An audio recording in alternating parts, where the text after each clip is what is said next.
I am so delighted to welcome you here tonight for the next one of our lecture series. We are so grateful for Chris Childers, who is giving us the talk tonight on a balancing act, staying upright as we age. And I'm going to be very interested in listening to this, so thank you. I want to tell you a little bit about the Innovations in Healthy Aging initiative and what we're trying to do here. I am Kathy Insel. I'm the director of the Innovations in Healthy Aging, and I thank you for joining us tonight. I know it's a little chilly for me tonight, and I kind of thought we might have a reduced number of folks here because of the chill in the air, but it's nice before we get the heat, right? I also want to give you a very brief overview of our initiative. I've done this before, so those of you who are here for more than one time, will have heard this, but I find this to be an outstanding statistic for our state. The percentage of Arizona's population 65 years and older was the fastest growing demographic since 2010. It increased nationally 34.2%, and in Arizona, 48.4%.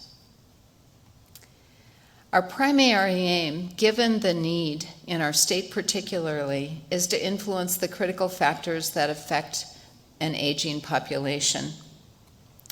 And we're doing this with the university in several ways. We're trying to outreach, we're trying to provide you with lecture series, but also pull you in. You're part of our university, you're our community. And we want to move into the community and be with you there as well. So if you have ideas about how we can do that better, please let us know. And the person in charge is Anissa Westcott, and she's sitting in the front, and her email is all over the website. So look for that when you start to communicate with her. We also wanted to improve the physical environment that older adults have to navigate through in the university. So we're working on access and how to make that easier for people to get here. We also have a focus on research, science, trying to have more of our investigators really call the attention of their expertise to researchable questions to help improve the life of older adults, and services and resources. The leaders of this initiative, including Anissa Westcott, are one sitting in the front here, Dr. Mindy Fain, and Dr. Esther Sternberg, who is joining us from home this evening.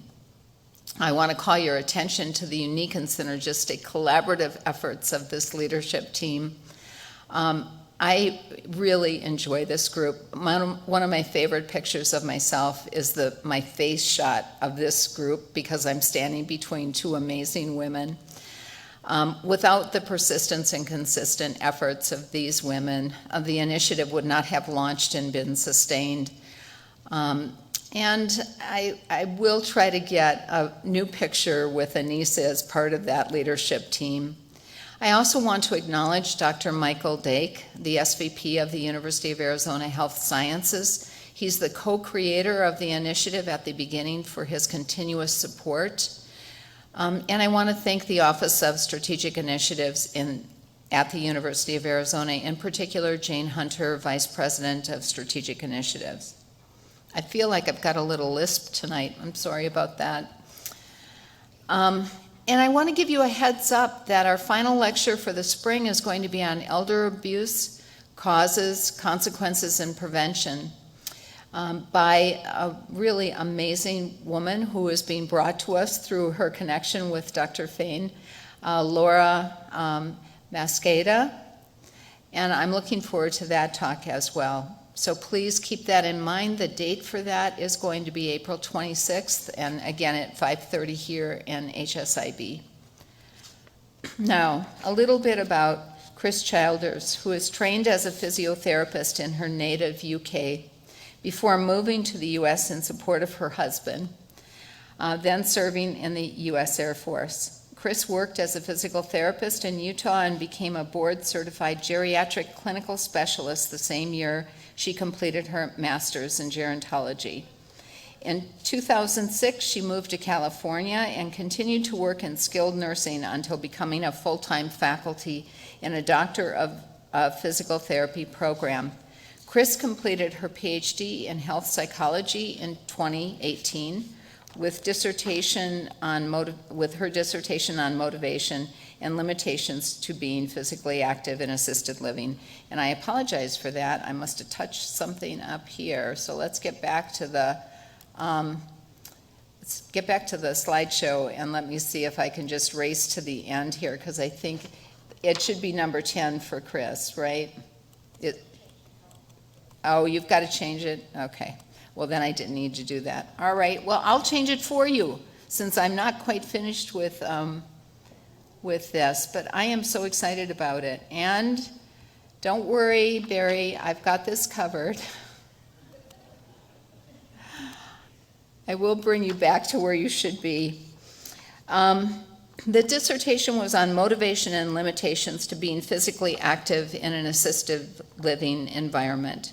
She has now moved to Arizona, lucky for us, where she is the founding program director for the new Doctor of Physical Therapy program at the University of Arizona, which is anticipated to open to students in 2025.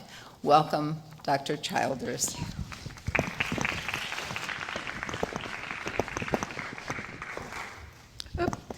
Thank you. I'm on. Everybody can hear me all right? All right, thank you. So first of all, thank you again for coming out on this cold day. When I went out at lunch at one point, it was pouring with rain, and I thought, that's it, no one's going to show up. So we're absolutely thrilled to see you all. And as you know, we're looking at a balancing act, staying upright as we age. It's going to be very interactive. We're going to get you guys moving. But at the same time, I'm going to say don't do anything you don't want to do, but join in as much as you feel comfortable doing. All right? So what are we going to do today? We're going to look at how the body stays upright. What keeps us in an upright position? And also look at the 6 domains of balance. So you may think, well, my balance is awful, but now I'm going to tell you there are 6 different types of balance. So if you think one's bad, then probably all 6 are. We're going to look at the difference between fall prevention and activity promotion. It's something I'm very passionate about, and you'll understand why later on. We're going to look at fun ways to practice and improve your balance, and we're going to demonstrate throughout the evening, and if there's time, talk about the power of music to promote physical activity. I actually asked a group of students the other day, I said, how many of you work out to music? And they all put their hand up. And I said, keep your hand up if you would still work out if your phone, your iPod, or your earbuds weren't working and you couldn't listen to music. Every single one of them put their hand back down again. So music is extremely powerful to keep us active. So we're going to start off by getting your brains working. All right, you're going to stay sitting down. So it's completely safe. You're going to put your feet flat on the floor. And we're going to start off, you're going to go stamp, stamp, clap. And you can all guess what music's going to come on in a minute. But we're going to start off stamp, stamp, clap. We're going to do that several times until everybody's got it going. When I see you've all got that going, we're going to change it up. And we're going to go clap, clap, stamp. All right, when everybody's got that going, we're going to change it up again and do stamp, clap, stamp. And when we've got that going, we'll change it up again and do clap, stamp, clap. Then, when I say now you're going to alternate, we're going to do 1, 2, 3, 4 consecutively. So you can do one of each. Okay, at which point if your brains have not woken up, then we're not going to wake you up today, okay? All right, so I know the technology people are concerned about the sound, so let me know if this is too loud, but here we go.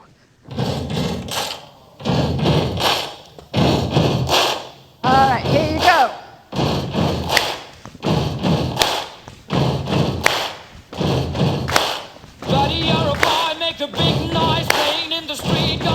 All right, now the next one. Clap, clap, stamp.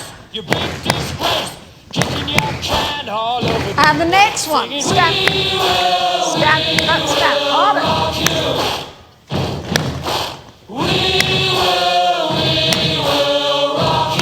And now the bottom one.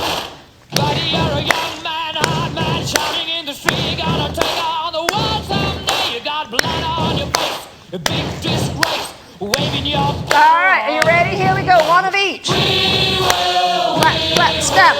Stamp, clap, stamp. Clap, stamp, and again. Stamp, stamp, clap. Clap, stamp. Stamp, clap, stamp. One more time.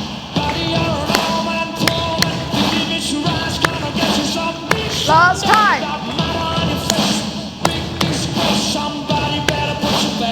All right, good job. All right. Later on this evening, you're going to discover, yeah, good job, all of you. You're going to discover that that is what we call dual tasking. And it just helps really wake your brain up. But that is just the very first example of something you can do that's completely safe. You're sitting down, and yet you're already working on your balance. So, what exactly is balance? Balance is our ability to maintain our center of gravity over our base of support, which sounds incredibly simple, but as we all know, it can be very complex. But when we look at things like center of gravity and base of support, I like to compare these two beautiful European buildings. And if you think about the Eiffel Tower, those of you who've been lucky enough to get over there and see it, the distance between the legs and the size of the legs is large. So you've got a long walk if you want to walk around all four legs, and they're good-sized legs, compared to the Leaning Tower of Pisa, which is a very narrow base, and as a result has started leaning, unless you believe the latest Red Bull commercials, if anybody's seen that, where they obviously decide to build it that way. So what exactly is our center of gravity? Well, if you ask a student in a physiology class or a PT program or whatever, and you say, where is your center of gravity? They all go here. And it's like, well, sort of, yes. When we're standing upright and we're over our feet and everything, our center of gravity should naturally fall from about the sternum straight down to between our feet so that we're over the balls of our feet. Okay? If we're leaning back, then our center of gravity is more over our heels. If we're leaning forward, then it's too far over our toes. So our natural center of gravity when we're standing is straight down.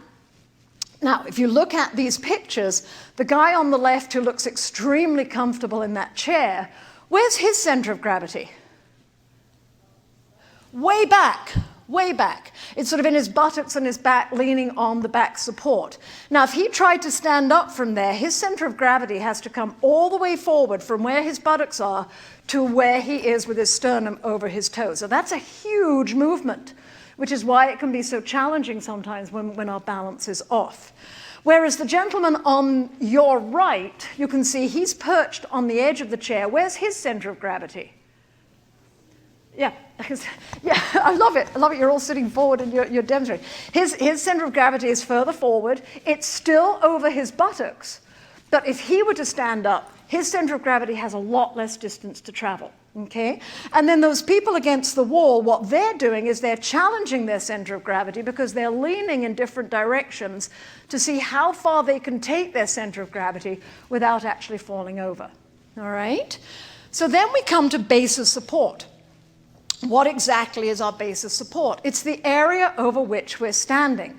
So if you look at that beautiful young lady in the middle, if any of you have ever worn point shoes or seen point shoes, her base of support is about that big. Okay? Those of us who've been through the agony of point work know that that is a very small base of support. Okay?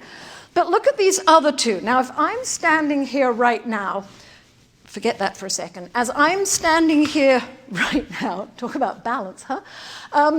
My base of support is approximately a 15 to 18-inch square, okay? Because we draw a square around my feet.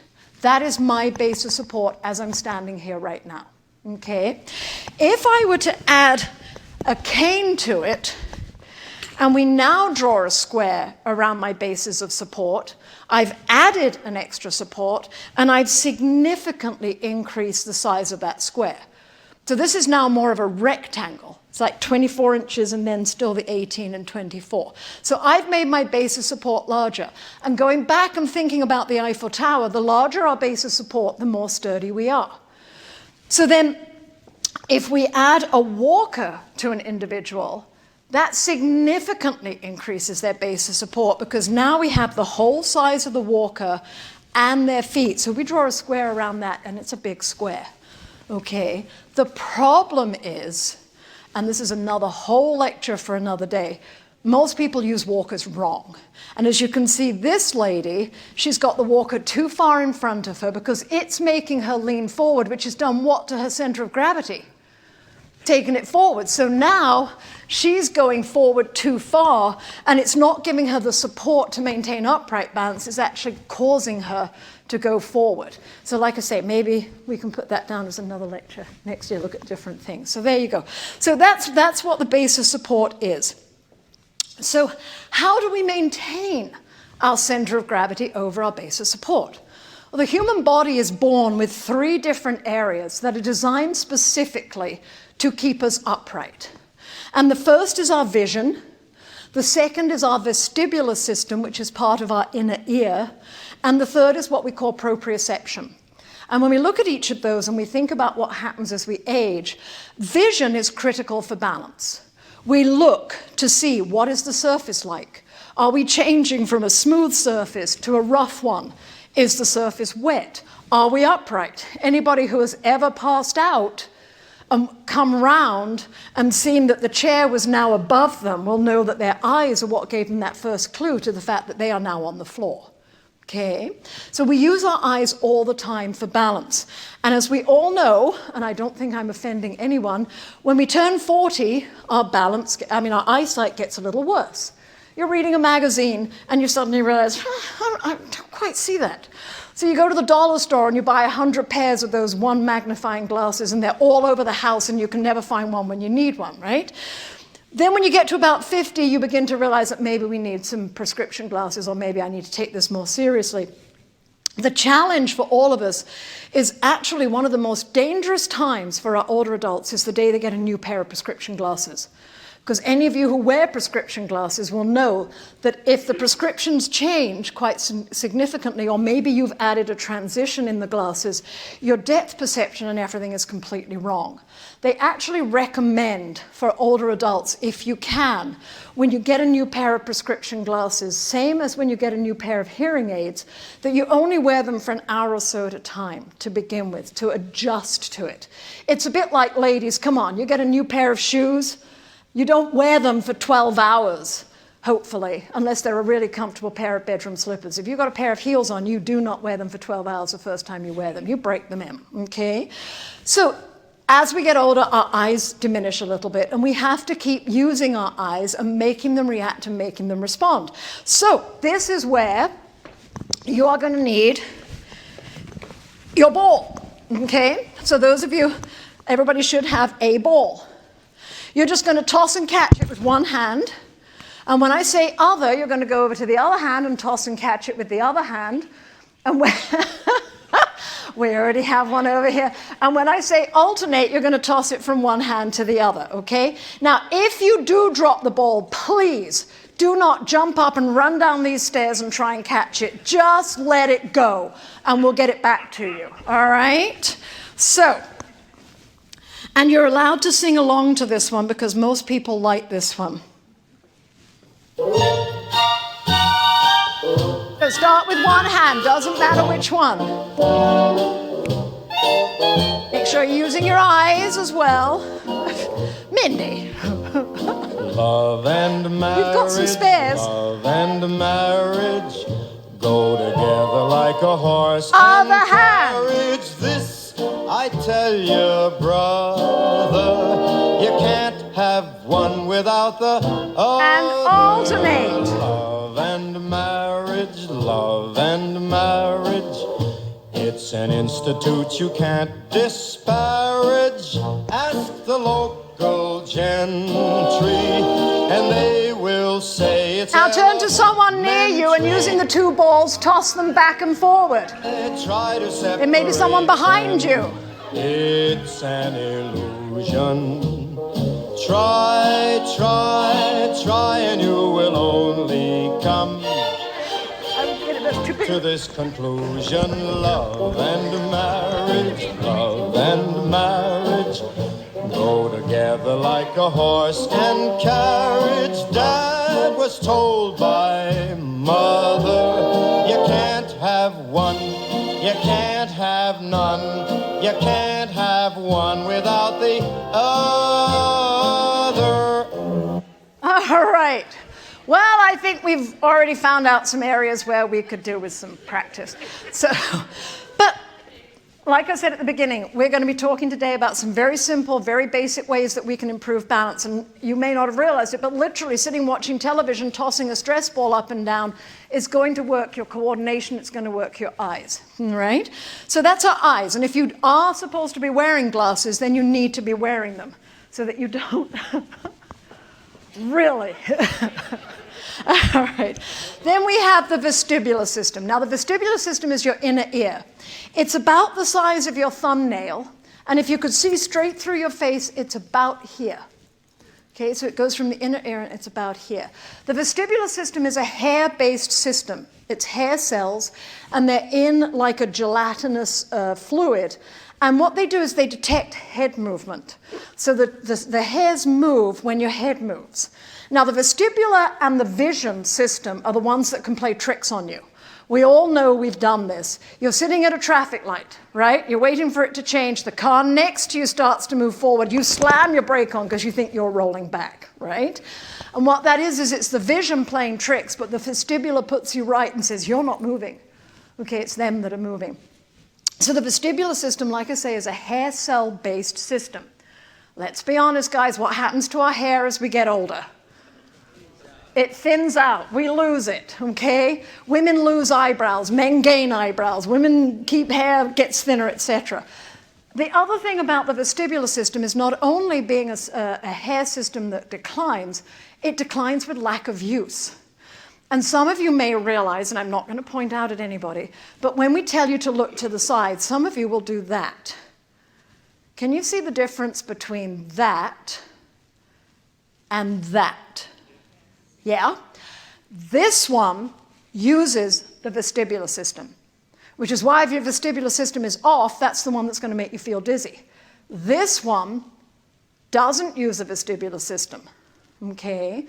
So the more we avoid using it, use it or lose it, the more sluggish it gets. So we need to practice and make our vestibular system work. So we are going to do what I refer to as the vestibular tango. The tango rhythm is slow, slow, quick, quick, slow. We're going to start with our arms. Now, tango comes from South America. You can imagine you're in the sort of tight costume. You've got a rose between your teeth. We're going to start with our arms, and we're going to go slow, slow, quick, quick, slow 3 times. And then we're going to do a little break, and we're going to clap and 1, and 2, and 3, and 4. Then we're going to do our head, the exact same rhythm, slow, slow, quick, quick, slow. 3 times, and then clap.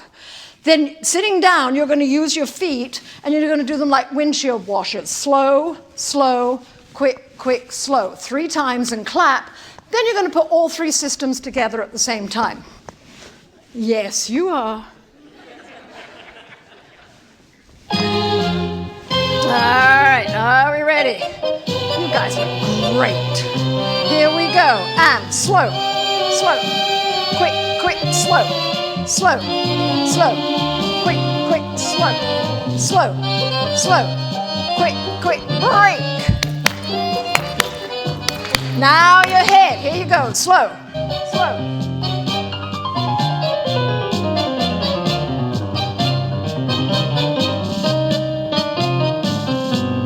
And clap.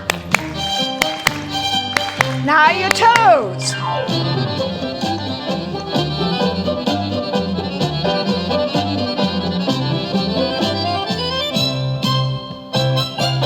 And clap. Put it all together and head, hands, toes. As you're sitting down, guys.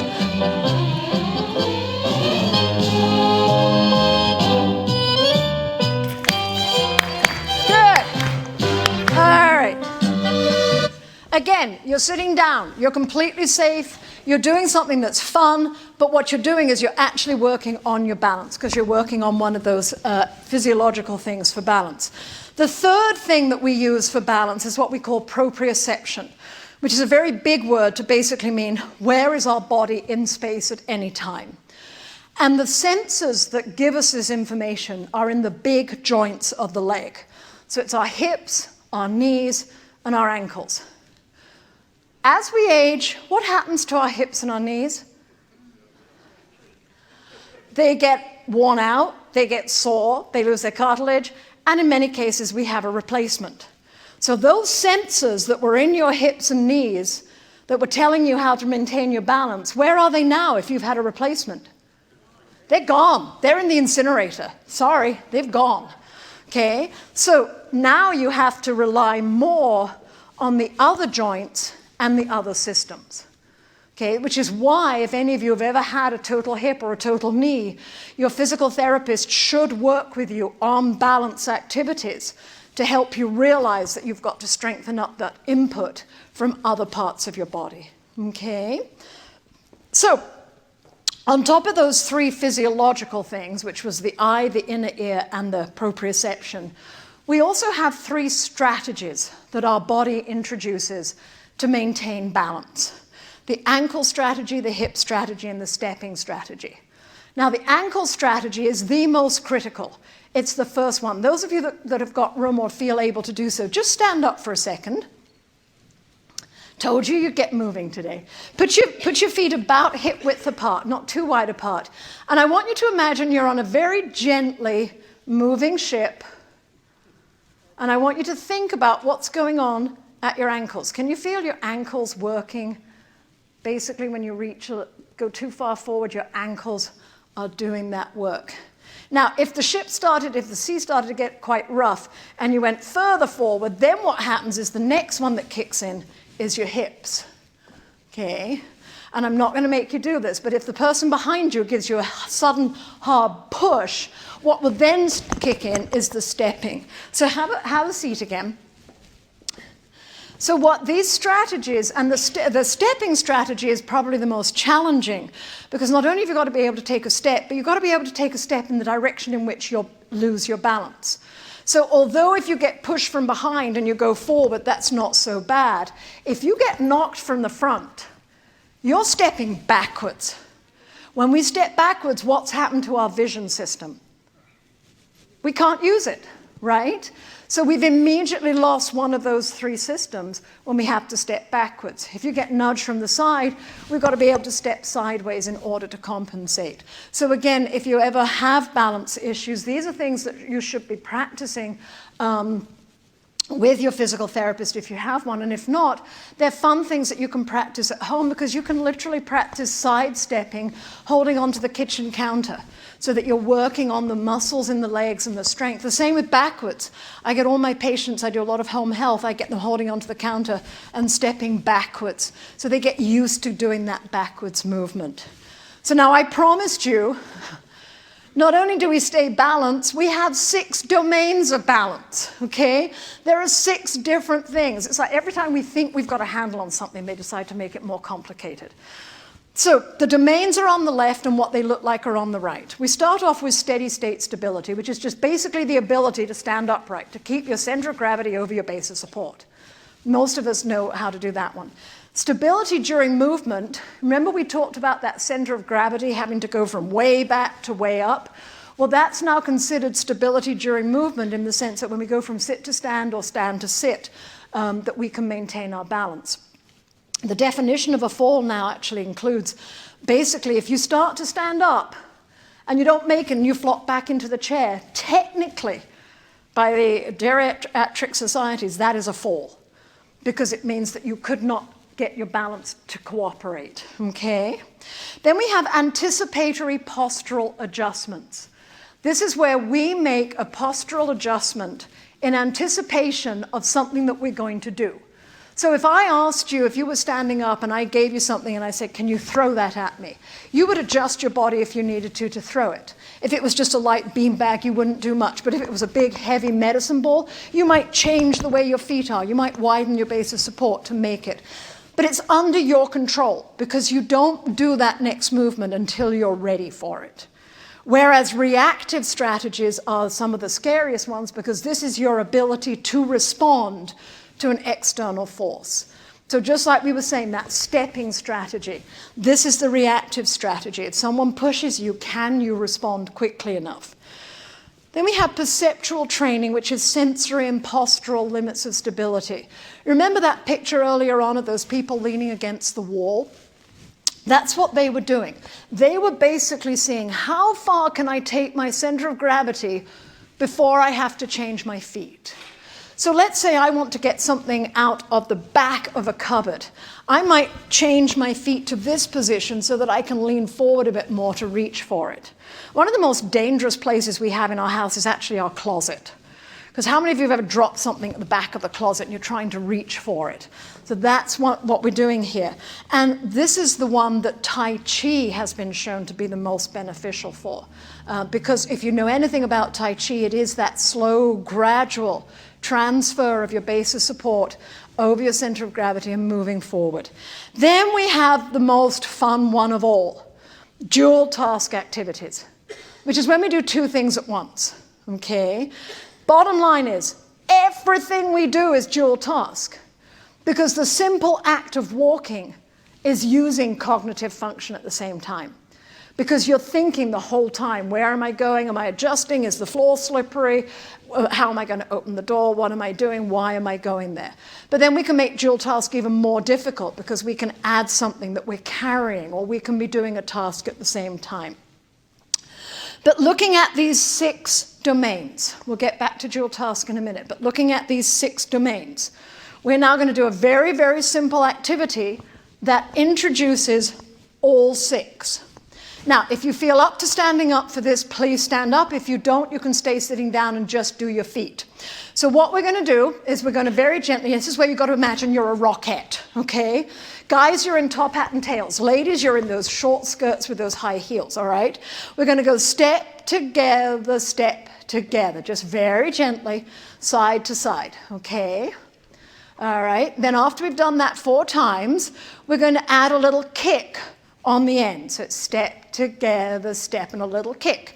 After we've done that 4 times, we're going to do just step, kick, 8 times, and then we're going to do a nice high knee marching as if we're the rockets about to get going. All right?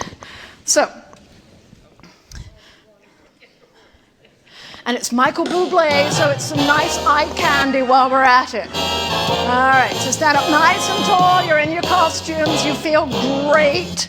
And here we go, this way. Step together, step. I've got someone who needs me. Now, as we're doing it, try and think about which domain we're working. Now you're going to add a little kick. I can go where life leads me, and somehow You all look I'll be great. strong. And this tear thing is what? Now just step, Once I kick. can touch what my heart used to dream of long before I knew And marching. someone warm like you. Good. We're going to do it one more time, and I'm going to tell you which domain we're using. Here we go. So just step together. This is just stability during movement. Very basic, simple movements. Okay. Now we're going to anticipate, because we're adding that kick, so we have to make sure we're ready to where we are. I'm not alone anymore. Now limited stability, step kick. And if you want to, if you go higher with that leg, it's making your stability more. Good, and then marching. Good, all right. So again, very simple, very easy. If your balance is off a little bit, you can do it at the kitchen counter, at the bedroom, bathroom sink, or whatever. But every single one of those 6 domains was addressed in that one simple activity. And the dual tasking was remembering the sequence. Okay. So what else is dual tasking? I want you to pick up the ball that you've got. All right. And what you're going to do first of all is you're going to march. Just get those knees going. Stay sitting. You're going to march. And now for every march that you do, you're going to toss the ball.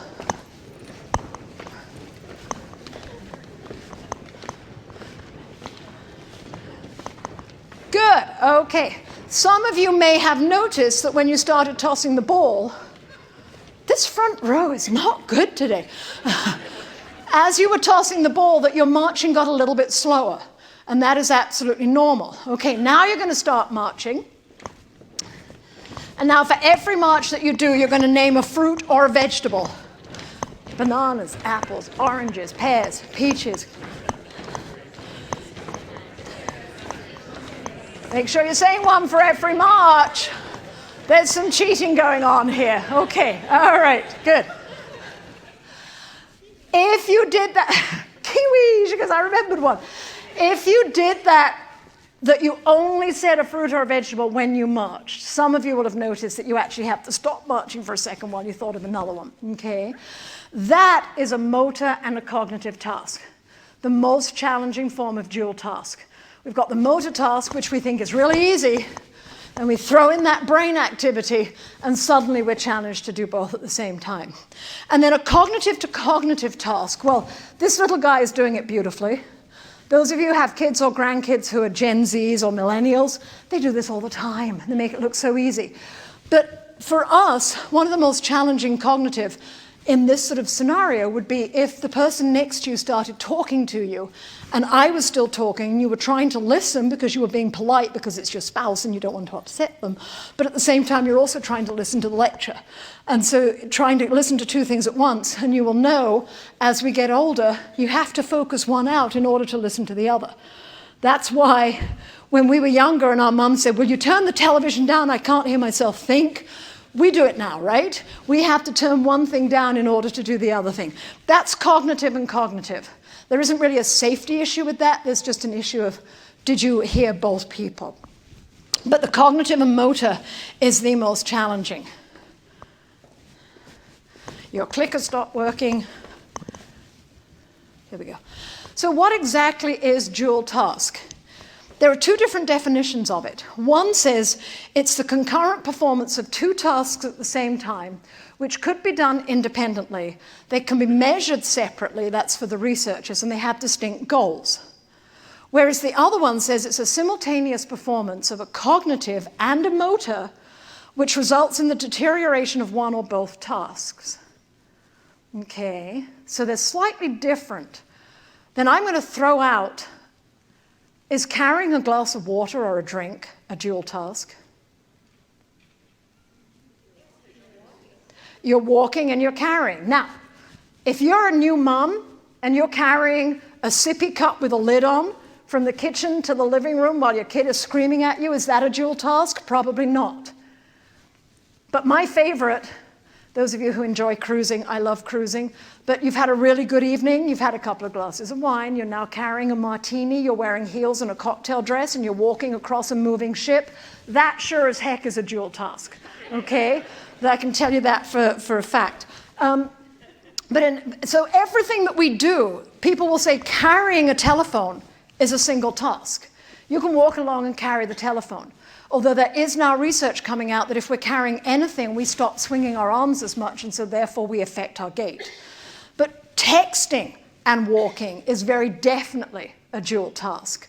And that's the one that, if you're ever behind a young kid that's texting while they're walking, they slow down or they stop. And that's what's happening, is because they can't do those two things at once. So dual tasking requires postural and cognitive reserve. What are those?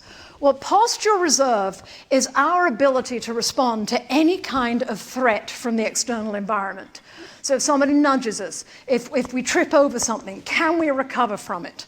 When you're faced with a challenge, you use that postural reserve to cope with that challenge. Now, young, healthy adults have significantly more postural reserve than older adults, because the human body naturally, as we age, decreases postural reserve. It gets less. And if we have any kind of neurological or brain or sensory insult, such as a stroke or any kind of accident, then postural reserve decreases even more.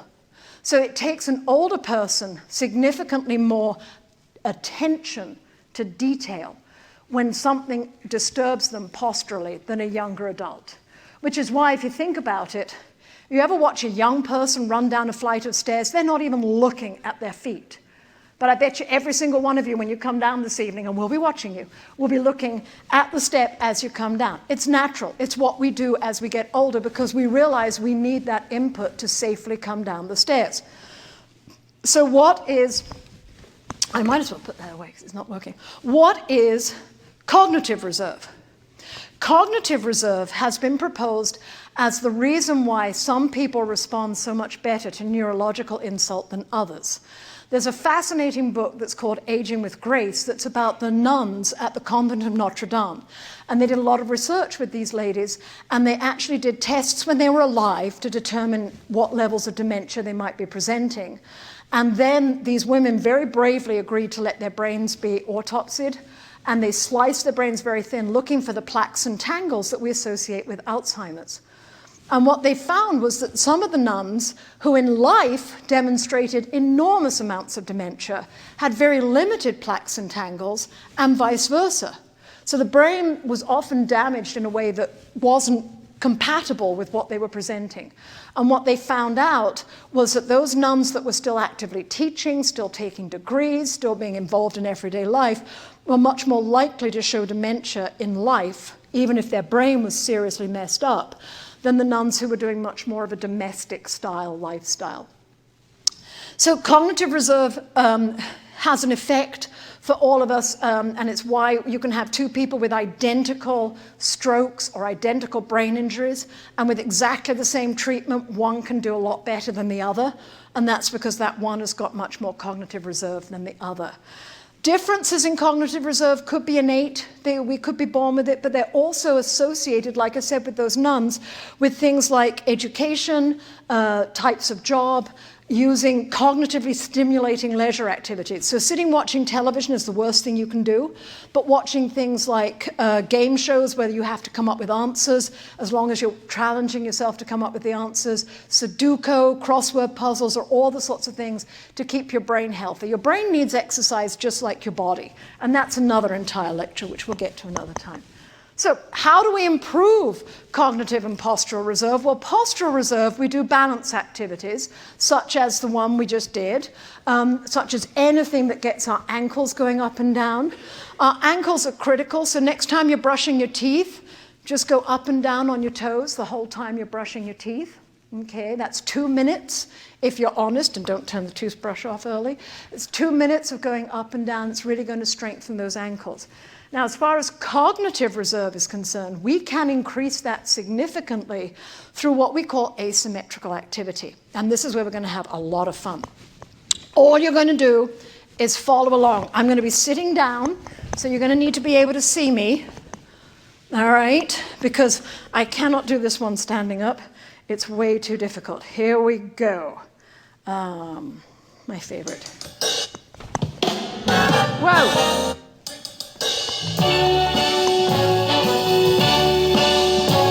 All right, so sit up nice and tall. Start with one arm. Here you go. Up.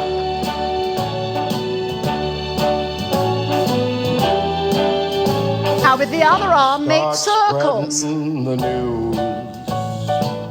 I'm leaving today. Put that together. I want to be a part of it. New York, New York. What arms? Vagabond shoes are longing to stray. Good. Relax your arms down. Take one hand to your shoulder, other to your nose. New York, Shoulder, New York. nose. Do it together and alternate. Shoulder and nose. In a Shoulder and nose. that doesn't Shoulder and sleep. nose. And find I'm king of the hill, top of the heap. All right, now rest your arms and legs. One leg out, down. Don't look so worried. Are melting away. Down. Now with the other leg, windshield washers. In, out, in, out. In old New York. Put that If together. I can make it there, I'll make it anywhere. Add the shoulder and nose. New York, New York.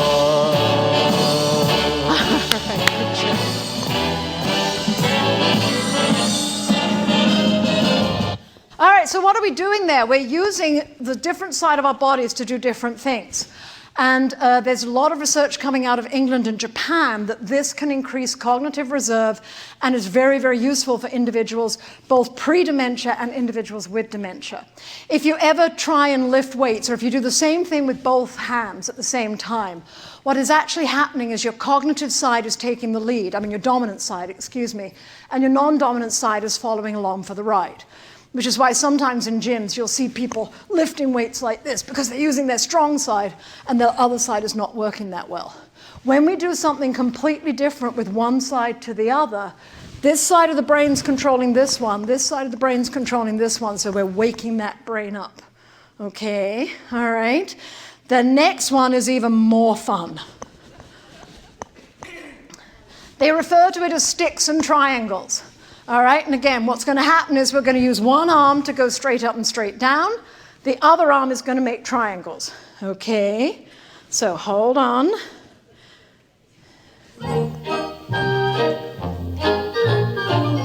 Okay, so it's on your left. So we'll start with this arm. Up. Next time you're found with your chin on the ground, there's a lot to be learned. So look around. Easy, right? Now the other arm. Down, just what makes out, that little old ant down, think out, he'll move that rubber tree plant. Anyone Some of you are laughing because you know what's knows coming next. can't move a rubber tree. All right, here we go, both at the same time. High hopes, he's got high hopes. He's got high apple pie in the sky. And switch arms. Anytime you're getting low, instead of letting go, just remember that ant. Oops, there goes another rub. All right, whoa! It wants to play that a lot. So now, how do we, as human beings, allocate? How do we decide? If we're walking along and we're trying to do something else at the same time, how does our brain decide what we're going to do? Okay, there's 3 different theories.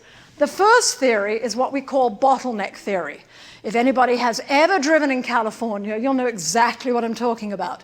But even if you're in, for example, a 3-lane highway and 2 lanes are closed because of roadworks, basically every vehicle comes up, but only one can go through at a time.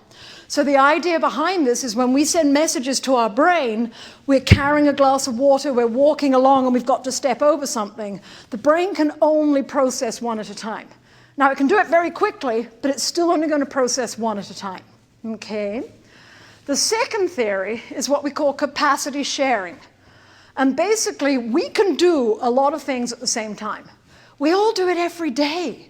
You're just going to the fridge, getting a glass of water, walking back. You're doing 2 things at once all the time. But our brain has a point at which it can only do so much at that time. So, for example, this young lady is obviously determined she can carry 2 flights of beer at the same time, right? Now, she might be walking to the customers who've ordered this, and a customer at another table calls over and says, by the way, can I get a refill? Now, she might be able to store that one, but if another customer tries to pass her their credit card and the check, she's not going to sacrifice these beers for somebody's payment, okay? So that's where the brain has reached capacity. So again, it comes down to we might be doing a lot of things, and then we try and do one more thing, and it throws everything, and we can't do any of them, or we drop the whole lot on ourselves. And then my favorite is prioritization. So I want you to imagine that you're at a ball game, okay, in a football game, and you're in one of the front row seats, but it's the interval, and you've just got a $20 a glass of beer. We all know if you go to the Cardinals or whatever, it's $20, right? So you've got a $20 beer in one hand and a brand new iPhone 15 in the other. And you're walking down the stairs to your seat and you realize you're losing your balance. You're going to prioritize. Now, some people will automatically prioritize their dominant side, whatever's in it. But in most cases, in that split second of decision making, you're going to decide which one means more to me. And you might think, well, I bought the insurance on the iPhone, but I'm not paying another $20 for a beer, so you hang on to that for dear life. Or you might let both go, or whatever. Think about an older adult who is potentially walking along the road with a cane in one hand and carrying the dog on a lead in the other. If they start to lose their balance, they have a split second to decide what's most important. So anytime that happens to us, we do have that quick decision making. What are we doing? So the bottom line is, falls may not be because our balance is off. It may be because we're not allocating our attention appropriately to all the different things that are going on at the same time. And so that's where we want to increase everybody's cognitive reserve and posture reserve, so we've got more reserves when those do happen. So I promised you earlier that I would talk about fall prevention versus activity promotion. I don't believe in fall prevention. Fall prevention is very negative. It looks about what might happen when you fall. There's actually research out there that shows us that people who attend fall prevention workshops are more likely to fall within the next 6 months. Because all they hear is you're going to fall, you're going to hurt yourself. Thousands of people fall every year. You're going to get into hospital, you're going to have surgery, you're going to die within 2 years. That's all they hear. So they go home and I'm not moving. Okay? And then they get weaker and everything else, and or they have a fall. The only thing we know for an absolute fact that prevents falls is being active and is keeping moving. So instead of saying fall prevention, we look at activity promotion, which is a much more positive slant. We focus on getting people moving, even if it's not that much. And we look at interventions for whatever might work for you. You didn't give me the 5-minute warning, and now you're giving me the 1-minute warning. That's not fair, but I'm almost there. So, so the other thing is, never, ever, ever use the word exercise with an older adult. Every single one of you, if somebody says you're going to exercise, I hope not. Hate it. Exercise is structured, repetitive activities. Physical activity is any movement that results in an expenditure of energy. And that can be things like dusting, cleaning, washing your car, sweeping the driveway. So if your doctor or a therapist or anybody says, do you exercise? The answer is no, but I'm physically active. I had a lady one time who said, I told my doctor I don't exercise. This lady walked everywhere. She probably walked 10,000 steps a day, but she told the doctor she didn't exercise, so he labeled her as sedentary. And it's like, no, she's active. So anything that you do, I don't know about you, but if you do a big grocery shop, when you get home and you have to carry them into the house, that's physical activity. That's a lot of work. Okay, so that's what we have to do. And the good news is the American guidelines for physical activity realize this, finally. Whilst we still strongly, strongly recommend that you do that 150 minutes of moderate activity a week, which is about 30 minutes a day, bottom line is, if you do your 30-minute walk and then you spend the whole of the rest of the day sitting down, you negate any gains that you got from that walk. So what we're saying now is move more, sit less. So put that music on, get up, get moving, do something fun, do a little jig as you go to the kitchen and get your glass of water. Some is better than none. Direct quote from the physical activity guidelines. So just sitting marching, the human quads muscles shut down after an hour of inactivity. So if you're sitting watching television for an hour and then you try to stand up, your quads have got to start firing again, which is why it can be difficult to stand up. So if you know you've been sitting down for an hour, before you even try to stand up, just do some marching in place to wake those quads up, and then standing up is going to be much easier. Do what you can. If you can't stand, then do it sitting down. Okay, if you can't walk, then do it in sitting down. Even 5 minutes has health benefits and cognitive benefits. And physical activity has been shown to improve cognitive function. So to summarize, and it's a very long minute, but I'm taking advantage. Balance has a lot of different factors, all of which can decline as we age. Okay? But we can do very simple things. Everything I've done with you tonight is simple, basic, but improves your balance. Even if you're sitting down, getting that vestibular system working. Balance may not be the only thing involved. So even if your balance is off, and your cognition is off, the two combined can make it far more dangerous. So get that cognitive reserve. Start doing one thing with one hand and something completely different with the other hand. Have some fun with it. We can do very simple things, and moving and incorporating simple balance activities on a day-to-day basis can improve your balance, can improve your physical function, and also decrease your fall risk. Focus on the positives, not the negatives. And I did this one to say have fun. And the only reason I did that was because the morning I prepared this lecture, There was 4 inches of snow. That is not why I moved to Arizona, okay? I lived in Utah for long enough. I did a lot of that. So, all right. Now, I overran a little bit, but that's because they forgot to give me the 5-minute warning. All right. So, questions? Okay. I want to thank you for taking part. It's always my greatest fear when I do this is everybody's going to sit there staring at me going crazy here, and it's like, okay.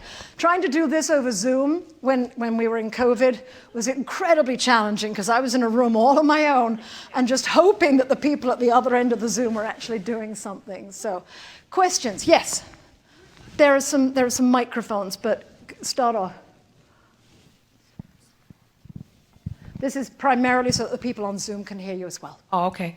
You were talking about cognitive reserve, and you mentioned game shows, trying to do the answers, crossword, Sudoku. Is reading one of those? Yes, yes. So reading the newspaper instead of listening to the news, but actually they've shown that the radio is better than the television, because with the radio you have to listen, whereas the television, it sort of washes over you. So, but yes, absolutely, reading is a good one. As long as it's not too chick flick reading. Or, I'm going to be very rude here, James Patterson is not exactly cognitively challenging reading.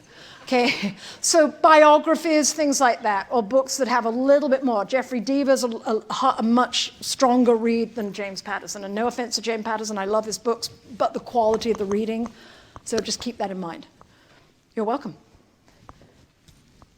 I presume this is from online. Yes, I have a question from our Zoom attendees. Can you please clarify about the study done on the nuns? Did the ones who were engaged in external activities show more signs of dementia? No, the ones that were engaged in the external activities, specifically the teaching and the education, they were the ones that in life showed very little sign of dementia, but in death, their brains were absolutely riddled with it. Whereas the exact opposite, some of the patients that showed a lot of signs of dementia in life had very limited damage to their brain, but they were the ones that had had more of a domestic lifestyle. You're welcome. Is that because of cognitive reserve?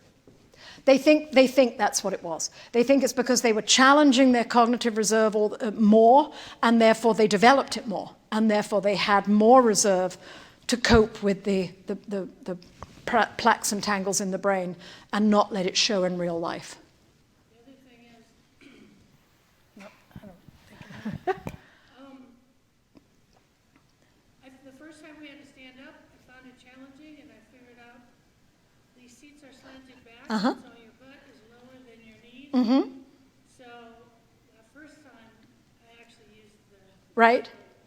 But, so anyways, it's kind of like not fair. Well, But it's one thing you have to think about that I thought about the next time. Right. And this comes back to where is your center of gravity in relation to your base of support and how much you're having to do, which is why if you ever do therapy, they'll always say scooch forward first and then stand up. If you've ever sat in the back seat of a sports car, they really angle those seats so that it realistically makes you feel like you can put 4 people in the car when you really can't.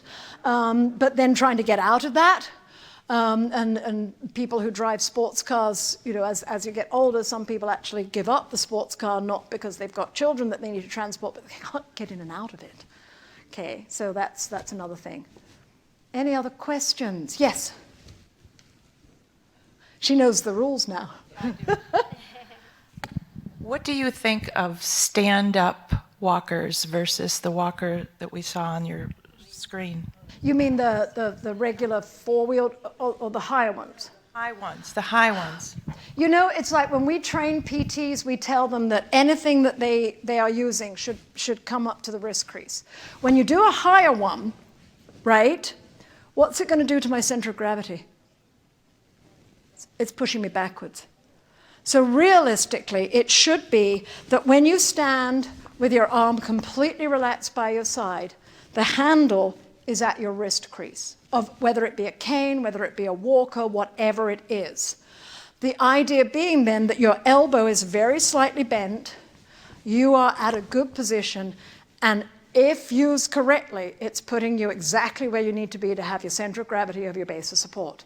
Now your feet, when you're using any kind of walker, your feet should be between and slightly behind the back legs or wheels. Not inside, because again, if you're right inside the walker, it's going to tip you back. And like that picture, she was back here, it was making her flex forward. So they're very, very well designed. They're very, very badly used. So, and going to Costco's and buying one for mom or dad or a best friend because you think they need it is the worst possible thing you can do. So if they don't need it, they don't need it. The longer you can walk without it, because again, another lecture for another night. Sorry? You have to be sized to it. When people drop it off at your front door and don't even size it, well, then you see people using them completely wrong. That's why therapists, we spend hours teaching students how to measure it and how to get it right. Back in England, when we have canes, they're wooden. And as PTs, we have to take a saw and cut off the bottom. And if we do it wrong, then we hide it discreetly in the back of the closet and hope someone smaller comes along and do it again. But at least here, they're all automatic. But you do have to size it correctly. Yeah. Yeah. So I'm thinking like hiking sticks. Yes. Do you think hiking sticks going to diminish your... No, actually hiking sticks have been shown to be very positive because they don't replace your balance so much as just give you a little bit more of a base of support. So if you lose your balance, you still have to use those strategies with hiking sticks, and they keep you upright. So they're probably one of the most beneficial. The Europeans have known about this for years. You know, the Germans and the Danish and the Finnish, they're all out there with hiking sticks from a young age. We tabooed it for the longest time. That it doesn't diminish by using them? No, no. Whoop, we've got one more for online, then we'll come back to you. Are there any programs we can join that work on these things regularly? There are, I mean, obviously there's a lot of Silver Sneakers programs out there, and there are a lot of things going on at senior centers and fitness centers. Actually determining whether they're really working on these is an individual thing. You're going to have to sort of attend one or two and see if they're actually doing it. I'll be perfectly frank, there's not a lot of people that are doing things out there that address all 6 domains, because it's like, they've even shown in research in physical therapy that even physical therapists don't address all 6 because they're not thinking outside the box. So the only thing you can do is start going to some of these classes and see what they do, and if you like it, stay, and if you don't like it or you think it's too one-dimensional, then don't go again. And we had another question over here. Should we use 2 hiking poles or 1 only? Whatever you like. It really doesn't make any difference. If you're using 1 because you just want that extra stability, it's fine. If you want to use 2 to get more of an upright posture and everything, then that's fine too. So I wouldn't say there's any research out there that specifically says 1 is better than the other. Now, hiking poles are different. Hiking poles are different because you're going to hold them sort of at about 90 degrees. I don't think there's an official measurement for hiking poles. Really, you want to hold them where your arms are comfortable. But you want to think in terms of, if I'm doing a regular arm swing, I wouldn't do an arm swing holding something up here or down here. So you probably want it about 90 degrees where you want the handles. Okay? Was there another question? No? He was just imitating. What do you think about a hurricane cane? Do you know? Yeah, the ones that stand on their own. Well, they kind of swivel too. So if you're going up incline Yeah. or down or whatever. Yeah, they're not bad. They're fine. They're fine. I mean, if you start to rely, I mean, to be perfectly frank, a cane does not do anything for your balance whatsoever. What a cane really does is warn other people that you might be a little bit unsteady, and they give you a wider berth. If you start to go down, to be perfectly frank, a cane is not going to keep you up. But if you're a little off balance or you're on a very uneven surface, really what canes are to take the weight and decrease pain, which is why a lot of people will use a cane pre and post like knee or hip surgery, because by using the cane, you can put some weight through this, and therefore you minimize the weight going through there, and you decrease the pain. Then they've been used some for balance. They're good on sort of outside uneven surfaces, but they're not really going to help you. But the type that you're talking about, I like those, they're fun. Plus they stand up, so that when you go into a restaurant or whatever, you don't forget it, because you don't put it on the floor. If you ever ever want to have some fun, go into something like a Denny's and say, I think I left my cane here last week. They will open a drawer and show you 500 canes that have been left there. We should actually go and grab them for PT programs for students to practice with. But because you put a cane down and it falls down, and then you forget it, or you hold on to your spouse or your partner or your daughter or whatever as you walk out, and the next thing you know, where did I leave my cane? Well, it's probably at Denny's. Okay? Any other questions? You've been great. Thank you. Oh, there's one more online. One more question to close the Okay. night. Can medication affect your cognitive reserve? Yes. Yes. And the one that immediately comes to mind is obviously any kind of pain medication, particularly, opioids, but even lesser than opioids because of what they're doing. And then there are all sorts of other medications that can. Most medications are going to affect your postural reserve more than your cognitive reserve, but there are some that will affect cognitive reserve. And those of you who've ever felt really loopy after you've taken a new medication, that's exactly what's happened. Okay? Well, thank you all for joining in so much. I appreciate it.